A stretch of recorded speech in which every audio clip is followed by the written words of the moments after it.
Counter terrorism department ने lines area Karachi में MQM London के मुबैना टारगेट किलर को गिरफ्तार कर लिया है। मजीद जानते हैं डॉन न्यूज़ के नुमाइंदे इमरान हफीज से। इमरान, बताइएगा, CTD ने कार्रवाई की है, इस पर मजीद क्या तफसीलात सामने आई हैं, क्या इंकशाफात किए गए हैं टारगेट किलर की जांच से?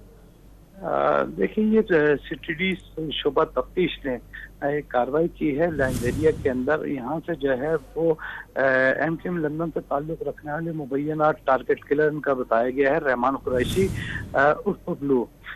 इसने जो है वो दौरान तफ्तीश इंकशाफ किया है कि ये टारगेट किलिंग टीम का जो है वो रुकन भी रहा है और उसने जो है वो साल 2012 से 11 से लेकर 2013 के दौरान खातून समेत 7 अफराद को जो है फायरिंग करके अपने साथियों के हमरा अख्तर करने का इसने इतराफ किया है। यही बताया गया कि जो कत्ल किए जाने वालों के अंदर जो है वो कुछ सियासी मुखालिफिन भी शामिल थे। इसके अलावा जो है वो लिसानियत के तौर पर भी जो है वो कुछ अफराद को उन्होंने मौत के घाट उतारा है। पुलिस जो है इससे मजीद तफ्तीश कर रही है और दीगर साथियों के बारे में भी मालूमात हासिल कर रही है। जी, बहुत शुक्रिया इमरान हफीज अपडेट करने के लिए।